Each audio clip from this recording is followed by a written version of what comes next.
Sachal news network की videos में खुश आमदेद। नाजरीन, वीडियो से मुतालिक अपनी कीमती राय का इजहार कमेंट बॉक्स में ज़रूर करें और चैनल को सब्सक्राइब करें।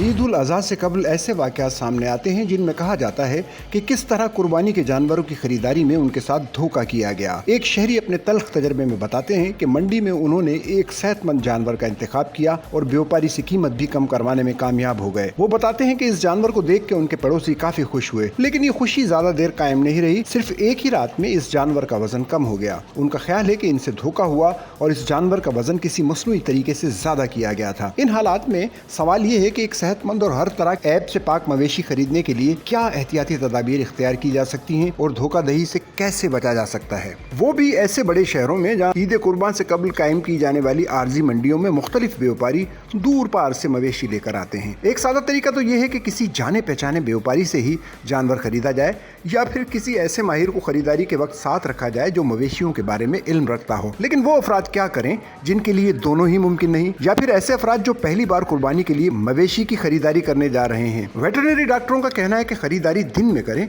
और सबसे पहले जानवर के खड़े होने के अंदाज को देखना चाहिए कि इसके पांव ज्यादा फैले हुए तो नहीं। उनका कहना है कि इसके बाद खरीदारों को चाहिए कि जानवरों को चला कर देखें और गौर करें कि कहीं इसे कोई चोट तो नहीं लगी हुई। उनका कहना था कि जानवर को चलाने की एक वजह यह भी है कि जानवर का रवैया देखना होता है कि वो चुस्त है या सुस्त। सुस्त जानवर खरीदने से गुरेज करना चाहिए। इसके अलावा देखें कि नाक या कान से किसी किस्म का मवाद तो नहीं बह रहा। जानवर की जिल्द पर भी गौर करना चाहिए ताकि कोई गैर मामूली चीज या जख्म हो तो नजर आ जाए।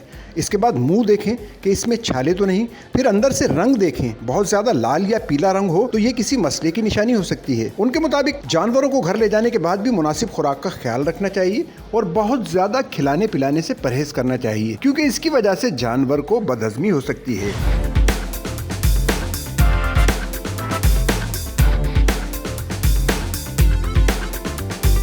जानवर के सींग और दांत गौर से देखें। कुछ व्यापारियों ने तो सींग एल्फी से भी जोड़े होते हैं, जबकि धोखे की गर्ज से कुछ व्यापारी जानवरों को कम उम्र जाहिर करने के लिए इसके दांत तोड़ देते हैं। दो दांतों वाले जानवर को आम जबान में धोंदा कहा जाता है, जिसके सामने के दांत काफी बड़े होते हैं। जानवर के फ्रंट वाले दांत आपके हाथों की उंगलियों के नाखून से भी बड़े होते हैं। बाकी दांत भी होते हैं मगर वो छोटे होते हैं। चार दांतों वाला जानवर जिसे मवेशी मंडी की जबान में चोगा पुकारा जाता है, इसके बाकी दांत क्या अभी निकल रहे होंगे या फिर वो बड़े चार दांतों से कदरे छोटे होंगे। वेटरनरी डॉक्टरों का कहना है कि मवेशी मंडी पहुंचकर सबसे पहले जानवरों की आंखों में देखें। जानवरों की आंख और नाक से अगर पानी बह रहा है तो फिर ये बीमारी की अलामत है। वो कहते हैं कि जानवरों को चलाकर देखने के साथ साथ जानवर पर हाथ फेरें। जो जानवर हाथ लगाने पर भी सर नहीं उठाता तो इसका मतलब ये है कि इसे नशे वाला इंजेक्शन लगाया गया है। खरीदारी के बाद घर में इस जानवर को संभालना मुश्किल हो सकता है। जिन जानवरों को फार्मी अंदाज में कुर्बानी के लिए तैयार किया जाता है उनके इंतखाब में ज्यादा एहतियात करना लाजमी है। देसी जानवरों में चर्बी कम होती है और वो ज्यादा फुर्तीले भी होते हैं। इन जानवरों का गोश्त भी जायकेदार होता है। वेटरनरी डॉक्टरों के मुताबिक जानवरों की खरीदारी के लिए जितना मुमकिन हो